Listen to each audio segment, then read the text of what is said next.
Did you know that 23% of Gen Z suffers from burnout and that almost 77% of all working people experience symptoms? And it's just a massive problem because if you are in a burnout, it takes you 3 to 12 months to get out. I had a burnout, twice actually.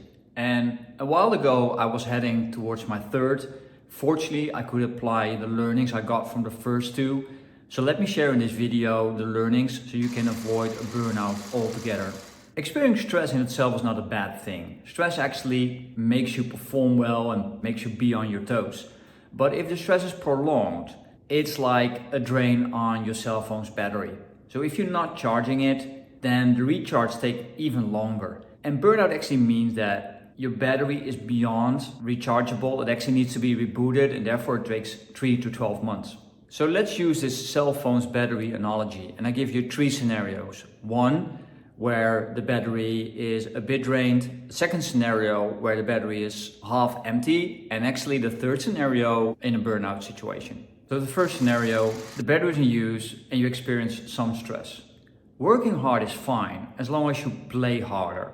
I myself built a list with things that give me energy. It could be walking outside, it could be going to the gym, it could be putting on music or making a drawing. And what I do from that list, every single day, I take 2 activities and I perform them to charge and recharge. And I don't wait with those activities till the end of the day.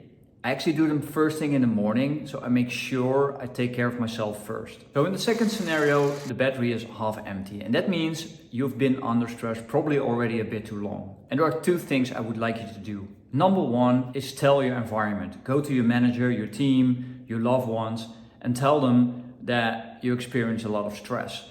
Because if you're not sharing, how can people around you either help you or help change the environment?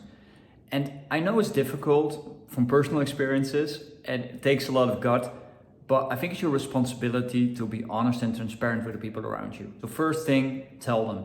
The second thing is take time off. Could be a week, could be a day, could be a couple of hours, depending on how much stress you have been experiencing. Secondly, take time to recharge. So the last scenario, the most severe one, you're in a burnout. I need you to report yourself sick, inform your manager, the people around you, and most likely when you're working for a company, they will offer you professional help. Take that professional help because that person will help you get better, because that's the most important thing right now, is actually get out of the burnout situation and therefore take rest, get help and get better.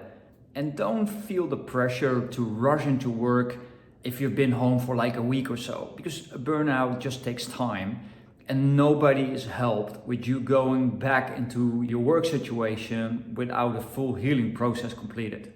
So lastly, what I would like to advise you is the following. I helped also a lot of people that were in burnout, and the first thing they want to do is switch jobs or company. And I always tell them, first get better. Because if you put yourself in a new situation, that new situation by itself causes stress. Because if you would join a new company, you need to get to know the people, the processes, how everything works. And perhaps by just getting better and learn how to say no, for instance, and deal with stress, you're better off at your previous company in your current job. So if you think about changing environments, please do it the very moment you are recovered. But first and foremost, recover from your burnout situation. So please look after yourself and look after each other.